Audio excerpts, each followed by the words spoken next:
एक मैना का जोड़ा उड़ते हुए जंगल में एक मोटे पेड़ की डाल पर बैठ गया। अचानक पेड़ हिलने लगा। नर और मादा मैना डर गए और उन्होंने सवाल किया, अरे हवा तो चल नहीं रही है, फिर ये पेड़ इतनी जोर से क्यों हिल रहा है? आसपास के सभी पेड़ शांति पूर्वक खड़े हैं, फिर इस पेड़ को क्या हो गया? इतने में मोटे पेड़ से आवाज आई, यहाँ मेरी डाल पर मत बैठो, मैं सफाई पसंद हूँ। अगर तुम्हारा यहाँ घोंसला बनाने का इरादा है तो वो छोड़ दो। पेड़ भाई, हम कोई गंदगी नहीं करेंगे, शांति पूर्वक रहेंगे। बरसात का महीना है, हमें घर बनाने दो, हम तुम्हारा मनोरंजन करेंगे। अभी घर बनाओगे, बाद में अंडे बच्चे दोगे, फिर वो रोज शोर मचाएंगे और गंदगी फैलाएंगे। मुझे गंदगी पसंद नहीं है, मैं ज्यादा बहस भी नहीं करना चाहता। भाग जाओ यहाँ से, दोबारा इस पेड़ पर लौटकर मत आना। मैना के जोड़े को पेड़ की कठोर बात सुनकर बहुत दुख हुआ। वो दोनों उड़कर वहाँ से आगे बढ़ गए। उन्हें एक घना पेड़ दिखाई पड़ा। वहाँ बहुत सारे पक्षियों ने बसेरा डाल रखा था। पूरा पेड़ भरा हुआ था। उन दोनों को मुश्किल से एक छोटी सी जगह दिखाई पड़ी। पेड़ की सहमति से उन्होंने अपना घोंसला बना लिया।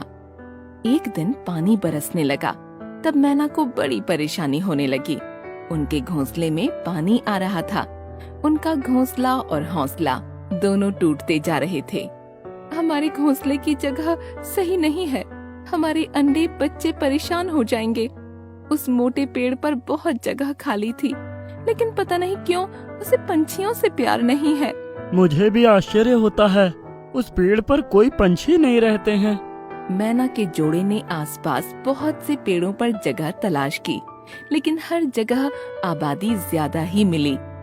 एक दिन नर मैना उड़ते हुए उसी मोटे पेड़ के पास पहुंचकर नीचे पड़े हुए कुछ दाने चुगने लगा।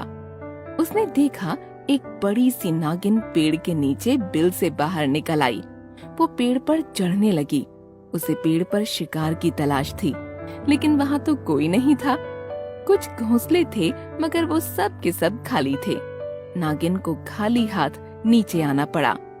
उसी समय एक सपेरा वहाँ आ गया और उसने बड़ी चालाकी से नागिन को गिरफ्तार कर लिया। नागिन अब उसकी झोली में आ गई थी। सपेरा उसे लेकर वहाँ से चला गया। अच्छा हुआ नागिन पकड़ी गई, अच्छा हुआ नागिन पकड़ी गई। अब मेरी उदासी खत्म हो जाएगी और खुशी लौट आएगी। नर मैना ये दृश्य देखकर आश्चर्य में पड़ गया। वो मोटे पेड़ के समीप आ गया।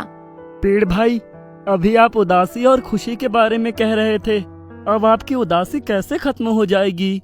खुशी लौटकर कैसे वापस आएगी? अरे, तुम वही पक्षी हो जो उस दिन मेरी डाल पर घोंसला बनाना चाहते थे? हाँ हाँ, लेकिन आपने तो हमें ठुकरा दिया। प्यारे मैना, मुझे माफ कर दो। अब आ जाओ, मेरी किसी भी डाल पर घोंसला बना लो। तुम्हारे आने से मेरी उदासी खत्म हो जाएगी और खुशी लौट आएगी। आपने पहले क्यों मना कर दिया था? मेरे पेड़ के नीचे बिल में एक भयंकर नागिन रहती थी।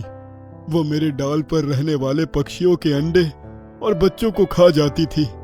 इस तरह से वो पक्षियों को और मुझे बहुत ही अधिक दुख पहुंचाती थी। मैंने कई पक्षियों को नागिन के खतरे से बचाने के लिए कठोर वचन कहकर यहाँ से हटा दिया। नए पक्षी को बसेरा नहीं बनाने दिया। मुझे पहले रहने वाले पक्षियों और उनके बच्चों की आवाजें सुनकर बड़ा सुख मिलता था, लेकिन नागिन का कहर भी मुझे बर्दाश्त नहीं था। सभी पक्षियों को मैंने यहाँ से हटाया, लेकिन उनके जाने से मैं बहुत दुखी रहता था, हमेशा उदास रहता था। मेरी खुशियाँ उनके साथ ही चली गई थी।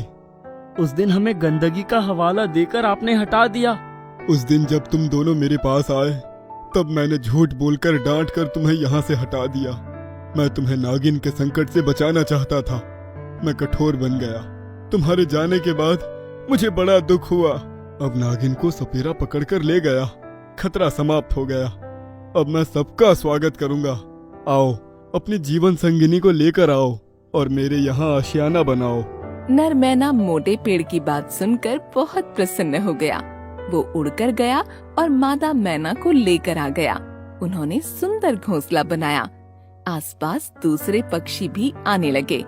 कुछ दिनों बाद मादा मैना ने 4 अंडे दिए। उसमें से बच्चे बाहर आ गए। उनके चिर्र चिर्र की आवाज से पेड़ गूंजने लगा। पेड़ अब बहुत खुश हो गया। प्यारे बच्चों की आवाज सुनकर मन झूम जाता है। ये खुशी बहुत दिनों के बाद मेरी झोली में आई है। मेरे पेड़ के मीठे मीठे फल इन्हें खिलाओ। मैं डाली को हिलाकर इन्हें धीरे धीरे झूला झुलाता हूँ। पेड़ की डाली झूमने लगी और मैना के प्यारे बच्चे खुशी से चहकने लगे। मोटे पेड़ के साथ नर और मादा मैना फूले नहीं समा रहे थे।